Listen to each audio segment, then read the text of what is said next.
좋습니다. 오후 행사가 기다리고 있고 그 행사는 우리가 하나님 앞에 예배를 드리고 그 예배를 드린 그 은혜를 가지고 함께 기쁨을 나누는 복된 시간들이 준비되어져 있는데 함께 여러분 예배 후에도 함께 기쁨을 나누는 시간 가지시기를 주님의 이름으로 부탁을 드립니다. 우리는 종종 이런 표현을 씁니다. 천국은 교회의 본점이고 교회는 천국의 지점이다. 이런 표현을 쓰죠. 교회를 통해서 하나님의 나라가 어떠한지를 우린 그림자처럼 이 교회 안에다 하나님께서 계시하셨다는 거죠. 우리가 본점은 가보지 못해도 지점을 보면 본점이 어떻게 생겼겠다.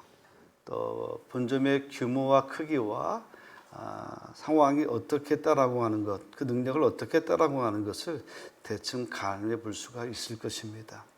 지점을 열었는데 지점이 볼품없어요. 그러면 본점은 어떻겠습니까? 더 그렇겠죠. 근데 지점이 굉장히 대리석으로 대로변에 지점을 잘 꾸며놨어요. 그렇게 지점을 잘 꾸며낼 정도라고 한다면 그 본점은 우리가 상상할 수 없을 정도로 굉장히 더 훌륭하게 꾸며 놓았을 것이라고 보지 않아도 뻔한 이야기일 것입니다. 우리가 살아가는 이 피조 세계에서 천국을 경험한 사람은 하나도 없어요. 전에도 없고 지금도 없고 앞으로도 천국은 봐서 우리에게 이야기할 사람은 한 사람도 없어요. 유일하다고 한다면 2000년 전에 오신 예수님 외에는 천국에 대해서 설명할 분이 없다는 이야기예요. 근데 가끔씩 보면 뜬금없이 천국을 갔다 왔다고 간증집회를 하고 내가 본 천국 이런 책을 처음에 쓴 사람이 있거든요. 나중에 그거 가짜로 판명났습니다. 그리고 또 책을 내고 하면서 하는데 계속 그 간증집회의 스토리를 들어보면 자꾸 이야기가 부풀려져요. 왜냐하면 꾸며낸 얘기니까. 그러니까 천국 갔다 왔다, 천국을 봤다, 이런 간증집회나 그런 관련된 책들은 여러분 다 세상 말로 말하면 뻥입니다. 뻥. 그러니까 가지도 마시고 보지도 마시고 그런 건 읽지도 마세요. 천국은 여러분 저도 못 봤고 여러분도 못 봤어요. 그러나 자신 있게 말할 수 있는 것은 천국은 이 피조물의 세계가 천국을 이해할 수 있는 것이 못 돼요. 하나님께서 인간을 흙으로 빚어서 인간을 만드신 지음받은 인간이 어떻게 하나님의 세상을, 하나님의 세계를 우리가 이해할 수 있겠습니까? 혹 이런 얘기를 합니다. 요한계시록 21장 18절에서 22장 5절까지 보면 천국에 대한 이야기를 하는데 천국의 성곽은 어떻고 성문은 어떻고 진주문에 뭔가 보석이로 있고 보석꽃이 피어 있고 이런 얘기를 많이 하는데 그래서 천국 갔다 온 사람이 천국에 가니까 보석으로 큰 문이 열려 있는데 바울이 와서 기다리고 다 거짓말입니다.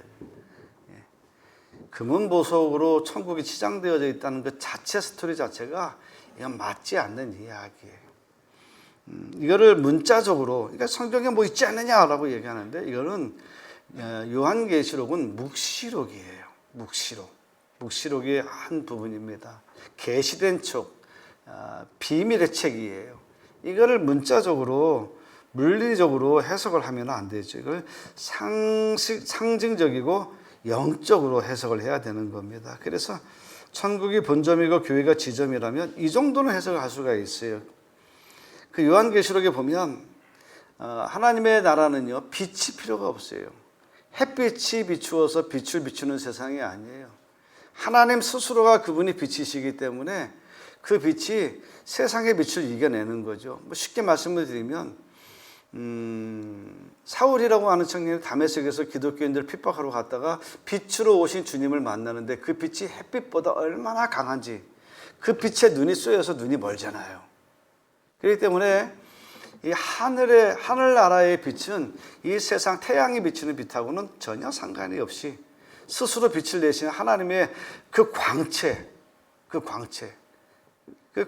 비유한다고 한다면, 오늘도 이 교회 안에 하나님의 빛이 함께 하셔서 세상의 어둠이 물러나는 곳이 교회여야 된다. 그리고 정금같이 존귀한 하나님의 자녀들이 모인 곳이 교회여야 되고요. 더더욱 교회는 어떤 곳이어야 되냐면 천국의 지점이니까 성경에 나와 있잖아요. 공의와 평화와 기쁨이 넘치는 곳이 되어야 된다. 이렇게 이야기하고 있어요. 천국의 지점이니까 교회도 지금 교회 입구를 우리 그러면 뭐 진주문으로 바꿀까요? 천국의 지점이니까 그렇게 해석하면 안 된다는 거예요. 그래서 바울은 천국의 지점인 교회가 본점의 모습을 보여주려면 어떻게 해야 되는지에 대해서 간단하게 한 얘기를 설명하고 있습니다. 그 얘기를 축약해서 정리해 본다고 한다면, 천국 같은 교회가 되기 위해서는요, 먼저 교회가 이해심이 많아야 돼요. 수용해야 돼요. 포용해야 돼요. 내용은 이렇죠. 사도 바울이 로마 교회에 편지를 쓸 때 로마 교회는 문제가 있었어요. 왜냐하면 노예 해방 전에 노예 시대 때에 노예를 파는 사람과 노예로 사는 사람이 있지 않습니까? 그런 것처럼 로마 교회는 유대인 신자들이 있었고 이방인 신자들이 있었어요. 섞여 있었죠. 그 전까지는 유대교만 있었는데 유대교에서 나온 기독교 안에는 유대교인도 있었고 이방인들도 예수의 피로 구원받아 하나님의 믿음의 신자가 되어져서 두 부류의 사람이 있었어요. 근데 이 두 부류의 사람들이 한 자리에 모이니까 자꾸 문제가 일어나요. 본토박이 출신 유대인들이 주장을 합니다. 우리가 알고 있는 성경에 나와 있는 절기들은 지켜야 된다. 우리 조상적부터 지켜왔던 이 절기를 지켜야 된다. 그리고 우리의 조상의 믿음의 조상 아브라함의 전통에 따라서 반드시 할례를 받아야 된다. 그래야 하나님의 백성, 하나님의 자손, 믿음의 후손이라고 이야기할 수 있다. 너희들이 이방 나라 출신이라 할지라도 너희들이 하나님 나라 백성이 되었으면 이 믿음의 계보를 쫓아야 되니 너희도 반드시 할례를 받아야 된다. 이런 주장을 핀 거죠. 그리고 오늘 성경에서는 한 가지 문제가 뭐냐면, 이방인들이 이방 신전에서 제사에 사용되어졌던 고기가 하나 있었어요. 이 고기를 먹어도 되느냐 먹지 말아야 되느냐의 문제예요. 이에 대해서 사도 바울은 이 이방 신전에서 나오는 고기를 먹어야 되느냐 먹지 말아야 되느냐 문제 갖고 성도 여러분 싸우지 마세요. 싸우지 마세요. 그렇게 이야기하고 있어요. 왜냐하면 이방 신전에서 나오는 고기를 먹는 것이 죄냐 죄가 아니냐의 문제는 구원과 상관이 없다라고 하는 것을 일단 전제로 이야기하는 것인데, 교회들마다 문제는 뭐냐? 구원과 상관없는 신앙의 본질적인 문제가 아닌데 이런 문제로 교회가 평화를 잃어버린 교회들이 굉장히 많다는 이야기예요. 현대 교회도 마찬가지죠. 교회가 구원의 문제로 싸우는 교회 봤습니까? 신앙의 본질 문제 갖고 싸우는 거 봤습니까? 솔직히 말하면 기득권 싸움 아닙니까? 네가 잘나니 내가 잘나니, 내가 먼저 믿었니 당신이 늦게 믿었니, 이 자리는 내 자리니 너는 네 자리로 가라, 이런 문제 아닙니까? 너무 솔직히 이야기했나요? 예. 대부분 교회 내에서 나오는 다툼의 문제는 구원, 교리의 문제가 아니에요. 신학적인 문제가 아니에요. 자존심 문제지. 제가 예화로 말씀을 드리는데 이 예화는 예화가 아니라 사실에 근거한 얘기예요. 우리가 강단이라고 하는 이 설교 단상, 옛날엔 여자들 못 올라왔어요. 못 올라왔습니다. 여자가 올라가도 되느냐? 근데 지금은 여자 목사님들이 설교하잖아요. 옛날에는 꿈도 못 꿨어요. 감히 어떻게 여자가. 그래서 여자 집사 권사들은요, 아래 강대상에서 사회를 보고 남자들은 위에 올라오고, 남자들은 위에 올라도 여자는 아래 강대상을 썼죠. 솔직히 말하면 아래 강대상은 없는 거예요. 이 아랫강대상은 편의상 아랫강대상이라 그러지 이건 성찬상이에요. 성찬상. 성찬상을 임의적으로 마이크를 대서 아랫강대상, 윗강대상, 그래서 아랫강대상은 여자가 쓰고 윗강대상은 남자들이 쓰는 강대상, 이렇게 편의적으로 말하는 거죠. 그래서 여자가 올라가도 되느냐 안 되느냐의 문제 갖고 교단이 갈라진 사례가 있어요. 여자가 강대상에 서도 된다는 파, 안 된다는 파, 교단이 갈라졌다니까요. 그리고 제가 가끔씩 얘기했던 것 같은데, 교회에 우리처럼 뭐 이렇게 우리 교회는 뭐 카페트가 아닙니다만은 교회 강대상 카페트는 옛날에는 무조건 빨간색이었어요. 그리고 뒤에 휘장도 무조건 빨간 휘장이었고요. 왜냐하면 예수님의 보혈의 피를 상징해야 된다. 그래도 교회 인테리어 측면에서 좀 아이보리나 연한 녹색 깔면 교회가 더 따뜻해 보이고 훈훈해 보일 수 있는데 그 빨간 강렬한 빨간색은 너무 자극적이지 않느냐. 뭐 이런 걸로 인하여서 구시대와 신세대 사이에 갈등을 빚고 또 그것을 주장하는 전통파와 또 새로운 파 간의 뭐 이런 갈등의 문제로 인해서 카페트 문제로 교회가 분열된 사례도 있어요. 말 같지 않은 얘기 아닙니까? 창피해서 얘기하기도 싫어요. 뭐 솔직히 말하면 제가 우리 교회도 우리 강대상 카페트 무슨 색으로 할까요? 그러면 빨간색이요라고 하실 분들도 많습니다. 그래도 빨간색보다는 그래도 좀 뭐 이렇게 좀 아이보리색 이런 거 어떨까요? 그러면 안 됩니다. 이렇게 얘기하실 분이 한 두세 분 계세요. 그래서 카페트 깔 생각 없어요. 왜? 그 소소한 문제 갖고 목회의 방향에 목회의 침매를 당하는 일은 안 하는 게 좋지 않겠습니까? 이렇게 힘들어요, 교회가. 왜냐하면 전통적인 것과 새로운 시대의 문화의 반영의 문제가 상충되어지기 때문에 이 조화를 이뤄내는 일이 결코 쉬운 일이 아닙니다. 이것을 이겨내는 힘이 있어야 되는데 그러려면 욕을 좀 먹어야 돼요, 목사가. 그리고 나중에 그래도 괜찮구나, 나중에 인정받으면 좋은데 나중에도 그것이 인정받지 못하면 목사 쫓겨나더라고요. 쉬운 게 아니에요. 요즘 반려견 시대를 맞이하고 있잖아요. 집집마다 강아지 한 마리씩은 가족의 구성원으로 받아들여지고 있잖아요. 집안에도 서열이 있잖아요. 제일 높으신 분이 아내 되시는 분이 서열 1위, 둘째가 아들, 딸, 셋째가 강아지, 넷째가 남편.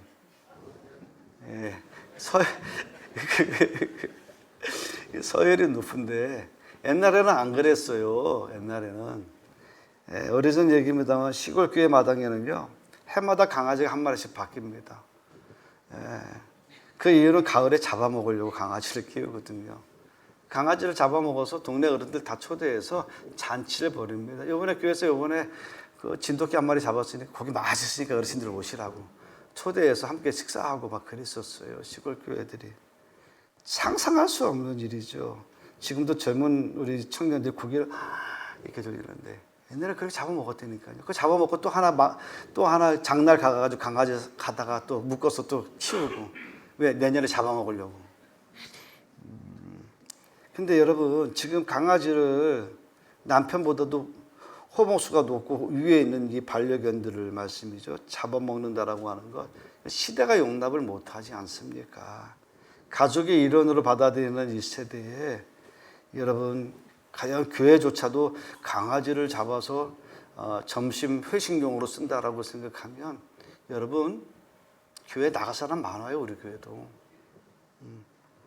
정말 강아지를 내 자식처럼 생각하고 생명을 존중하면서 하시는 분들이 많은데 옛날에는 뭐 다 그랬어. 다 잡아먹고 매년 뭐 강아지 그것도 뭐 이렇게 이야기해서 바뀐 시대적인 문화를 이해하지 못하게 되어지면 결국 구파와 신파 간의 갈등, 세대 간의 갈등의 문제로 교회는 난장판이 되고 교회는 천국이 아니라 지옥이 될 수 있는 일들이 굉장히 많아요.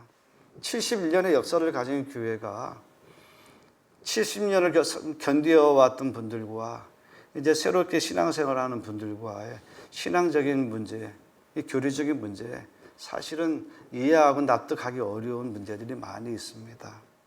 그렇기 때문에 교회는요, 본질과 비본질의 문제를 바르게 인식을 하고 서로를 용납하고 덕을 세우고 이해심을 갖고 인내심으로 우리가 대하는 태도를 반드시 가져야 됩니다. 세상의 변화에 대해서도 이해심이 많은 성도가 되어져야 돼요. 왜냐하면 이 엘빈 토플러의 제3의 물결의 큰 주제는 그거죠. 제1의 물결. 이것은 뭡니까? 농경시대의 물결이죠. 인류가 문명에 출현한 이후에 1만 년 동안 이 세상은 농경시대를 겪어왔습니다. 그렇게 크게 변화가 없이 천천히 변화가 왔어요. 근데 제2의 물결, 산업화 시대의 물결이 18세기 후반에 영국에서부터 경제 개발이 시작이 되어지므로 300년 동안 산업화 사회가 이 사회를 지배하고 있었죠.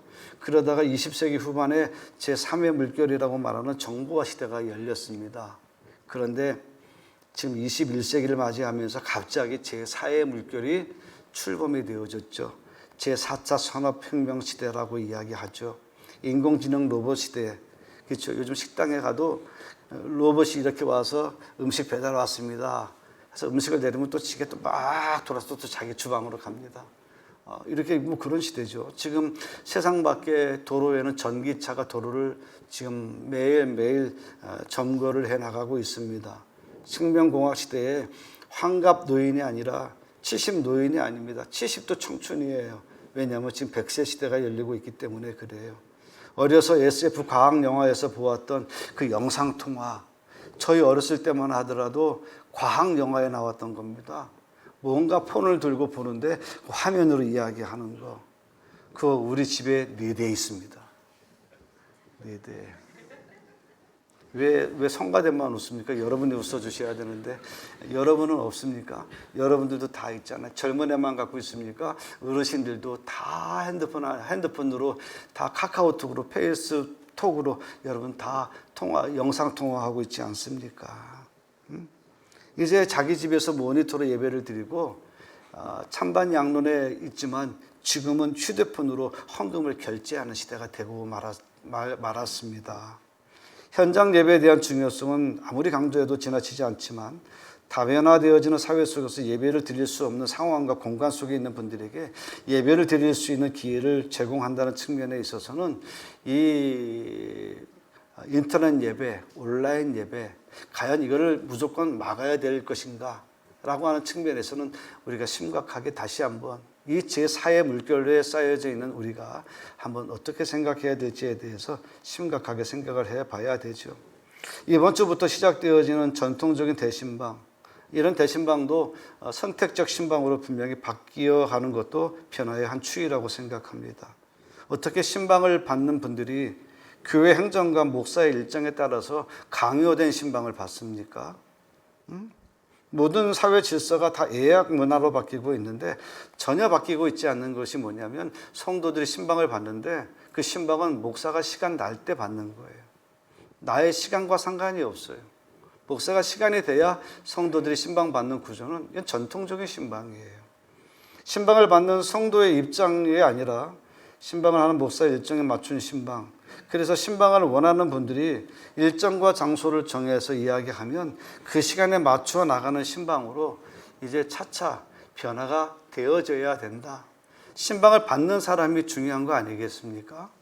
왜 신방을 하는 사람의 입장에서 신방의 일정을 정하는 이것도 과연 전통적인 것인데 그 권위라고 하는 것이 강요된 전통 아니겠습니까? 이것 또한 분명히 바뀌어야 되는데 그래도 옛날이 좋아라고 하시는 분들이 있기 때문에 이거 막 바꿀 수가 없어요. 근데 옛날에는 그러잖아요. 옛날에 신방할 때 한 10명, 한 15명씩 권사님들 몰려다니면서 점심 같이 상 부러지게 먹고 또 늦게까지 신방을 하고 그 추억들이 있단 말씀이죠. 그런 추억들을 다 배제하고 이제는 이런 선택적 신방으로 바뀐다고 한다면 그게 그 정이 없다 뭐 없다 하시면서 그런 것에 대해서 받아들이는 것이 거부감 느낄 수 있는 분들이 또 있다는 이야기예요. 참 어려워요. 틀린 것은 아닌데 시대가 요구하는 것이 있고 또 시대가 농경 사회에서 제4차 산업혁명 시대의 한복판에 들어서 있는 우리의 사고가 여전히 농경 시대의 사고로 이 시대를 살아가고 있다고 한다면 교회는 발전이 없다는 이야기예요. 젊은이들이 이러한 교회에 대해서 어떻게 생각을 하겠습니까? 무엇이 옳고 그름에 대한 판단은 사람마다 신앙의 정도에 따라 다를 수 있죠. 그러나 변화를 무조건 거부하는 것은 시대를 반영하지는 못하는 결과로 인하여서 결국에는 진화하지 못하고 퇴화되어질 때에 이거 우리가 한번 심각하게 이런 문제들에 대해서 시민은 해볼 필요가 있다. 아마 솔직히 말하면 여러분 이제 성경이라고 하는 거 옛날에 성경이라고는 이걸 끼고 다녀야 이게 목사 같고 이게 좀 성도 같고 장로 같고 권사 같고 그러잖아요. 근데 요즘은 출판사에서 책을 낼 때에도 70대 30, 뭐 많게는 60대 40으로 인쇄된 책자를 내고 그다음에 전자책이라고 그래서 이북이라고 해서 뭐 핸드폰이나 태블릿으로 책을 볼 수 있는 그런 그 형태의 전자책을 발간을 하죠. 그래서 성경 찬송도 전통적으로 우리가 이렇게 다니고 있는 성경 찬송이 있는데 성경은 이게 침 묻히고 더럽다고 하지 마시고요. 침 묻히고 이게 넘겨야 마시지라고 이야기하지만 젊은 사람들에게는 성경 찾기가 힘들어요. 무거워서 들기가 힘들어요. 우리 어머니가 하시는 말씀이 있습니다. 야, 성경이 무거워 그래요. 성경이 무거워. 그러면 성경을 안 들고 다니려면 방법이 있어요. 교회에다가 하나 갖다 놓고 집에서 하나 보고 그렇게 하든지 아니면 배낭을 메고 오든지. 근데 이것도 힘들잖아요. 그럼 이제 앞으로 젊은이들이 성경을 보는데 젊은 사람들이 성경을 이거 들고 다니겠습니까? 핸드폰에 성경책이 다 있는데 얼마나 찾기가 너무 좋아요. 근데 이제 전통적인 문화를 갖고 왔던 분들에게 있어서는 안 돼! 그러니까 예배 시간에 핸드폰 못 켜놓잖아요.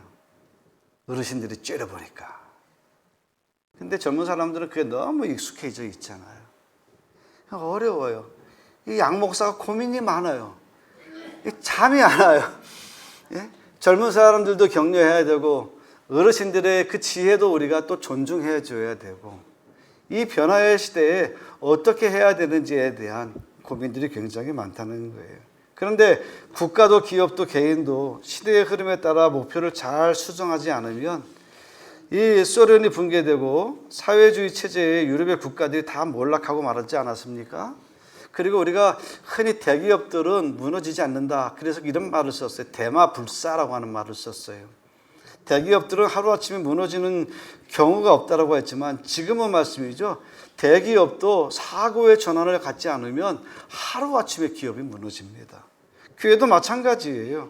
대한민국의 기독교 지금 계속 추락하고 있지 않습니까? 추락의 원인은 교회가 자존감이 없고 또 교회가 사회 속에서 역할을 감당하지 못할 뿐만 아니라 인구 절벽 상황 속에서 다음 세대가 없잖아요. 다음 세대가.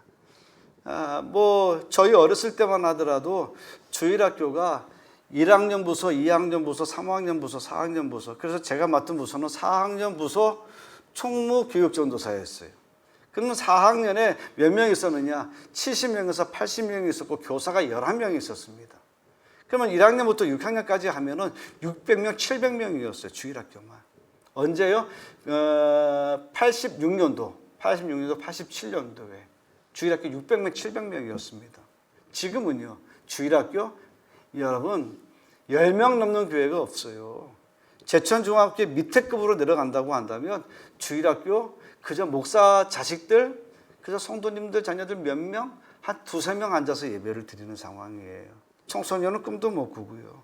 이렇게 다음 세대에 대한 감소, 인구 절벽으로 인한 세대의 감소, 그리고 기독교 인구가 타종교를 개종하는 빈도수가 높아지고 있는데 여전히 내 것의 옛것만 고집하고 반문화적이면서 여전히 70년대, 80년대 교회 그때 부흥의 추억에 잠겨 있다고 한다면 여러분 교회의 침몰은 가속도가 붙을 것입니다.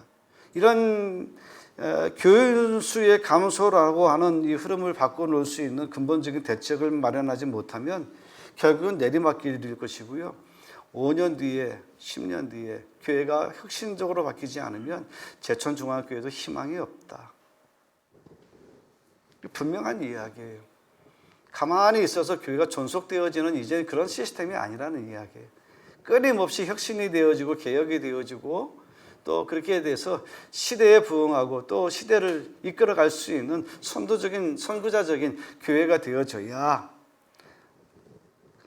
우리 앞서 수고하셨던 우리 선배님 세대와 또 다음 세대를 동력을 이끌어내어서 교회 중심적인 세력으로 만들어가서 그 다음 세대를 또 준비해야 되지 않겠습니까? 옛날에 추억에 잠겨서 괜찮아고 말하지만 나는 괜찮지만 그러나 다음 세대가 생각할 때는 그건 영락없이 이것은 그 어른들의 고집으로 비춰질 수 있으니 여러분 이거 어떻게 하면 좋겠습니까? 로마 교회에서 이 신전에서 나오는 고기를 먹는 것이 믿음이 강한 형제들에게는 아무런 거리낌도 없는 문제였기 때문에 아무 생각 없이 먹었어요. 그러나 믿음이 약한 형제들에게는 귀신에게 바쳤던 것인데 그거 먹으면 안 되지.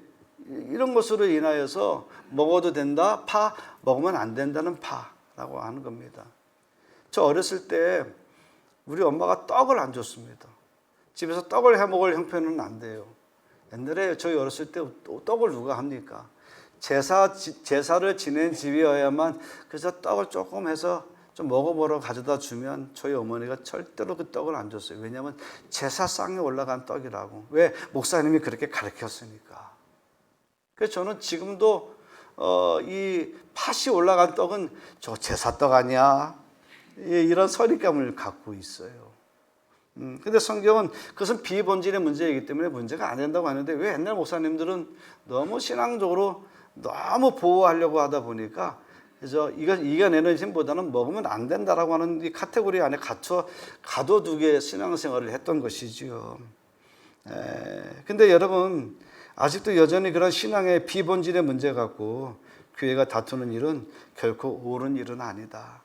지금은 문화와 문명의 혁신을 이루고 있는 시대에 팥떡을 먹느냐 안 먹느냐의 문제보다 더 큰 문제가 우리 앞에 산재되어져 있는데 이 문제를 어떻게 풀어갈 수 있어야 되느냐에 대해서 심각하게 생각해야 되는데 오늘 이방 신전에 올렸던 고기에 대한 이야기를 성경의 번역 성경을 보면 이렇게 나와 있습니다. 14장 1절에 보면 믿음이 약한 사람이 있거든 그의 잘못을 나무라지 말고 반가에 맞으십시오. 어떤 사람은 믿음이 있어서 무엇이든지 먹지만 믿음이 약한 사람은 채소밖에 먹지 않습니다. 아무 것이나 먹는 사람은 가려서 먹는 사람을 업신여기지 말고 가려서 먹는 사람은 아무 것이나 먹는 사람을 비난하지 마십시오. 하나님께서는 그 사람도 받아들이셨습니다. 보신탕 얘기가 제일 쉬운 것 같아요. 어떤 그 교회 목사님이 점심시간에 보신탕을 맛있게 먹고 이쑤시면서 나오는데 그 주에 교회 새신자가 그 보신탕집 와서 딱 마주쳤어요. 근데 그 새신자는 혼자 사는 사람이에요. 근데 혼자 살지는 않고 집에 강아지 한 마리 키워요. 아들처럼 자기 자식처럼 생각하면서 키우는데 목사님이 보신탕집에서 이쑤시면서 나오는 거 이해할 수 있겠습니까? 야만인. 강대상에선 정말로 천사의 말을 하면서 저렇게 짐승 잡아먹는 목사님을 나는 이제 절대 교회 안 나가. 그걸 어떻게 뭐라 그럴 수 있어요? 보신탕은 신앙의 본질과 아무 상관이 없지만 믿음의 문제라고 할 수 있겠지만 시대적인 반영을 해야 될 것이고 문화적인 반영을 해야 될 것이고 또 그것에 대해서 좋게 생각하는 사람들이 있는데 이것을 내 마음대로 해석으로 그 사람들을 타부시한다고 정죄하고 그러면 여러분 교회가 어떻게 되겠습니까?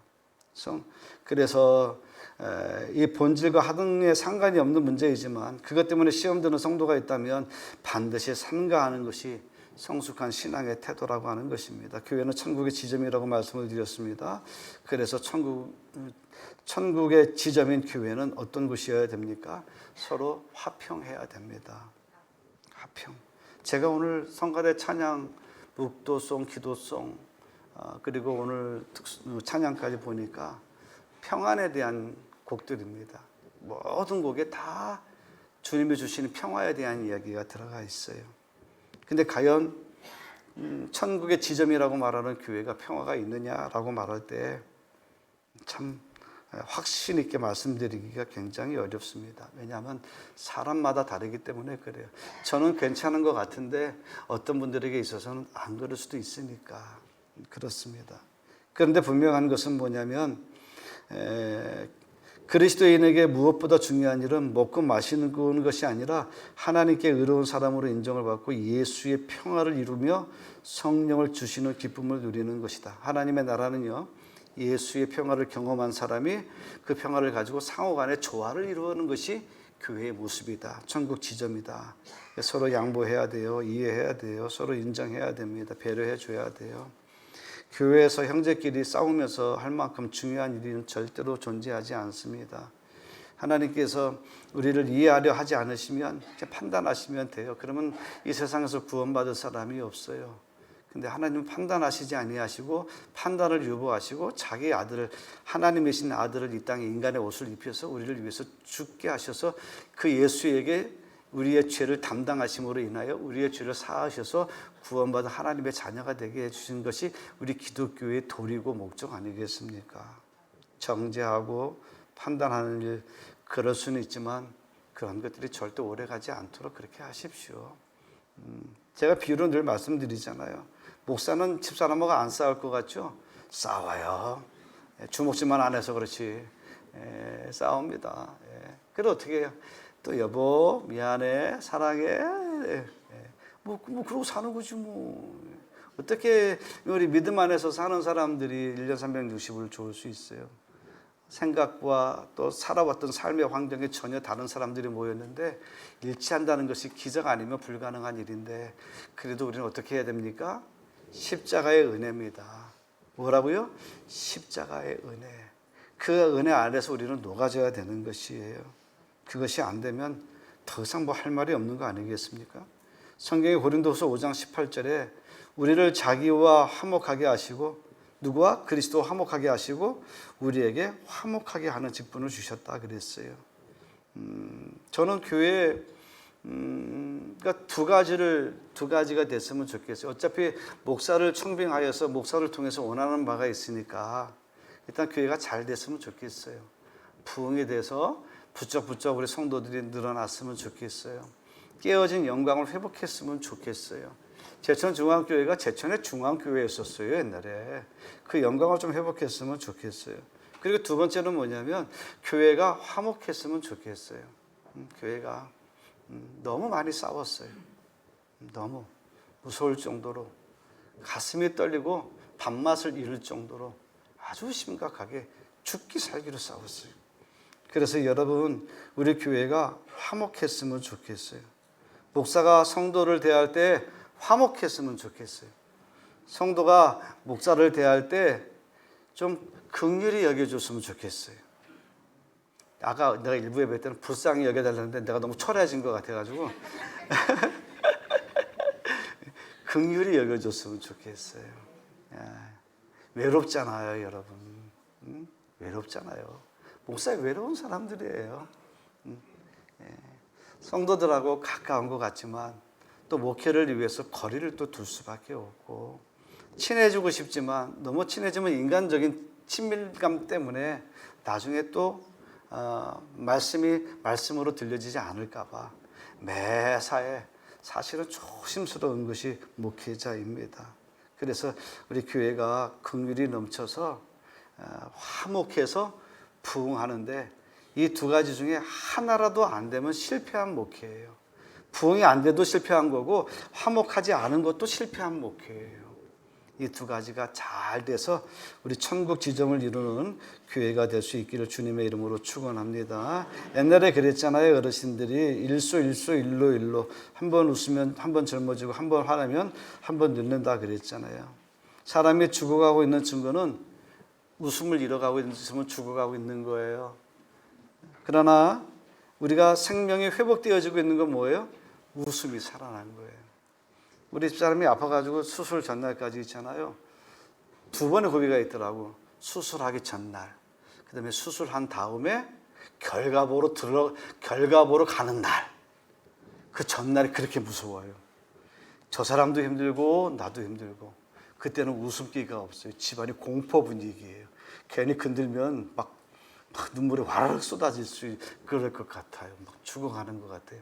근데 그 다음날 결과를 듣고 다시 괜찮아요. 그 한마디에 갑자기 웃음꽃이 피고 막 전에는 먹으면 이 먹는 것이 다 뭐로 가는 거 하면 암에게 양식을 주는 것 같아가지고 먹는 것도 두려워져요. 근데 이것이 회복이 되어지면 먹으면 다 이제 내 몸으로 가고 살로 가는 것 같아요.